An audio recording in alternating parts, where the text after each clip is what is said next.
दोस्तों, जातिवाद हमारे देश की एक बहुत बड़ी समस्या है जिसने हमारे भारतीय समाज में भेदभाव का एक ऐसा विष घोल रखा है कि आज भी हम इस समस्या से उभरे नहीं हैं। जातिवाद के कारण हमारे भारतीय समाज में बहुत बार फूट पड़ी है और दोस्तों जिसका फायदा हमेशा से विदेशी आक्रमणकारियों ने उठाया है। मराठा शासक पेशवा बाजीराव का नाम किसने नहीं सुना, जिनके शासनकाल के समय मराठा साम्राज्य का विस्तार सबसे अधिक हुआ था। दोस्तों, मराठा शक्ति उस समय पूरे भारत में सबसे ताकतवर थी। दोस्तों, चाहे कितना ही कोई बलवान, कितना ही बुद्धिमान व्यक्ति क्यों ना हो, उसकी कोई ना कोई कमजोरी होती ही है। पेशवाओं की भी एक कमी थी, वो थी दलितों के प्रति उनकी घृणा, और जिसका फायदा अंग्रेजों ने उठाया। दोस्तों, कहा जाता है कि पेशवाओं के समय दलितों पर बहुत अत्याचार हुए थे।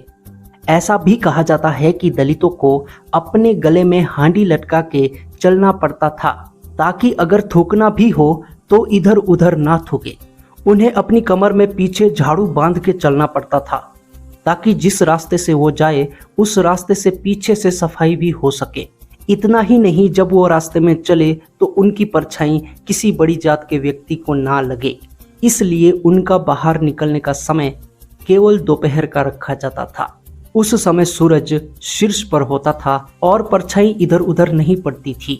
इस अत्याचार से निजात पाने के लिए बहुत सारे दलितों ने ईसाई धर्म ग्रहण किया और ब्रिटिश ईस्ट इंडिया कंपनी की आर्मी को ज्वाइन किया।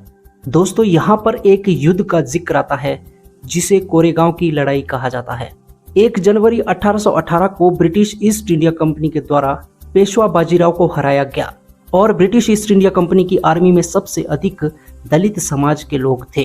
उस समय मराठा हिंदुओं की तरफ से लड़ने वाली अंतिम शक्ति थी। मतलब हम कह सकते हैं कि गुलाम हमें अंग्रेजों या किसी विदेशी आक्रमणकारी ने नहीं बनाया, गुलाम तो हमें हमारी ही कुरीतियों ने बनाया है।